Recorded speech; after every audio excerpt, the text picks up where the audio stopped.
स्वतंत्रता दिवस है, लेकिन सही बताऊं, इस 27 साल में जितनी आज उदासी है ना, वो कभी नहीं थी। आज सुबह से ही पता नहीं क्यों ऐसे लग रहा था ना जैसे कुछ है ही नहीं। और इसकी वजह है जो दिल्ली में आजकल चल रहा है, वो पता नहीं क्यों बर्दाश्त नहीं हो रहा है। कुछ लोगों का मानना है कुत्ते बेकार हैं, इनको छूने से ये हो जाएगा, इनको छूने से धर्म नष्ट हो जाएंगे। लेकिन मुझे जहाँ तक पता है, हमारा सनातन धर्म किसी भी चीज़ को क्षति नहीं पहुँचा सकता, चाहे वो कोई वस्तु हो, चाहे वो कोई जीव हो। हमारा सनातन धर्म ऐसा है जो हर एक चीज़ को लेके चलता है। तो कैसे इसमें दो हिस्से हो गए हैं?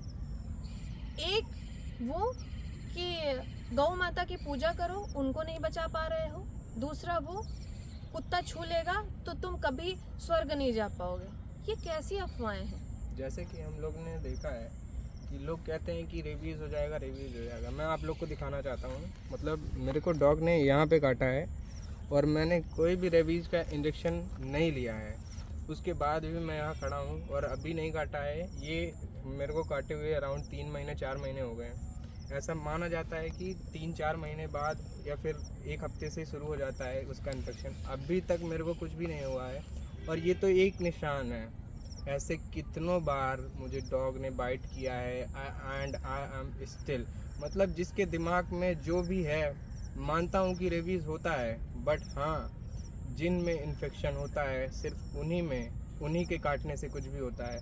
और उनमें दूर से ही दिखता है कि उस डॉग को रेबीज़ हुआ है। उनके मुंह से राल निकलता रहता है, वो अलग तरह का बिहेवियर करते हैं। तो ऐसा नहीं है कि किसी एक डॉग के बाइट करने से या फिर और भी जो चीज़ें हैं उनकी वजह से हम सारे कुत्तों को, जैसे कि अगर आपके घर में आपके पेरेंट्स या फिर आपके कोई जो लोग हैं वो कोई गलती कर देते हैं, तो ऐसा तो होता नहीं है कि हम आपके पूरे फैमिली को, आपके पूरे रिलेटिव्स को ले जाके एक जगह दूसरी गांव में बसा दें। ऐसा तो होना नहीं चाहिए ना। तो ये जो चल रहा है अभी, ये तो मेरे दिमाग से बाहर है। जिसका ये बता रहा है काटने का, उसको ये हुआ था कि एक बाहर से आया था डॉगी हमारे यहाँ जिसको रेबीज था, और उसने एक पिल्ले को हमारे इंजर्ड किया, जिससे हमारे 7-8 बच्चे थे जिनको रेबीज की प्रॉब्लम हुई और हमें पता भी नहीं चला। धीरे धीरे उनकी डेथ होती गई। उसी में से एक था हमारा भूरा। एक दिन वो पता नहीं क्यों बहुत एग्रेसिव हो रहा था और मैं उसको पकड़ने गई और उसको रेबीज हुआ था बहुत ज़्यादा, मतलब ये इतना ज़्यादा हो गया था कि आप समझो वो उसके बाद 24 घंटे नहीं चल पाया। और उसका यहाँ पे मेरे इस उंगली में दांत लगा था, मेरे उंगली से ब्लड भी आ गया था। लेकिन आप यकीन नहीं करोगे, मैंने सिर्फ सर्फ और साबुन से हाथ धुला है, उसके अलावा मैंने कोई इंजेक्शन नहीं लिया। तो मैं तो ईश्वर को मानती हूँ कि जब तक आप जीने के लिए इस धरती पे आए हो ना, आप जियोगे, और जब आपका मरने के लिए आ जाएगा ना, तभी मर सकते हो।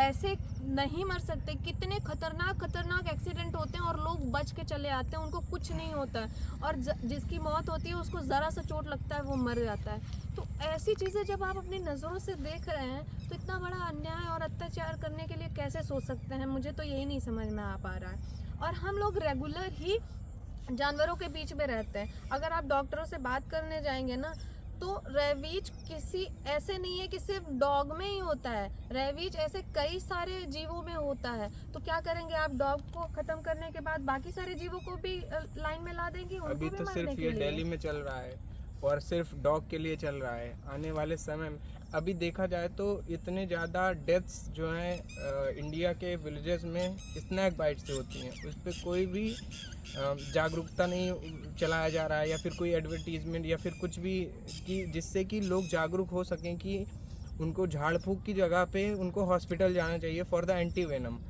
बट यहाँ पे सिर्फ कुछ केसेस को देख लिया जाए। अभी तो मैं देखता हूँ एक्स पे देखता हूँ और इंस्टाग्राम पे देखता हूँ, जो मैंने पुराने 2 साल 4 साल पुराने वीडियोस देखे थे डॉग बाइट के एंड रेबीज़ के, वो अब आ रहे हैं। मतलब अभी सबको मौका मिला है कि लाइमलाइट में आ जाएं और अपने सोशल मीडिया हैंडल्स को ग्रोथ करवा दें, तो ये सब तो नहीं चलना चाहिए। एक चीज़ मैंने और देखा है कि गाँवों में इतनी प्रॉब्लम नहीं है जितना आप शहर वाले इस बात का चोचला लेके उड़ रहे हो।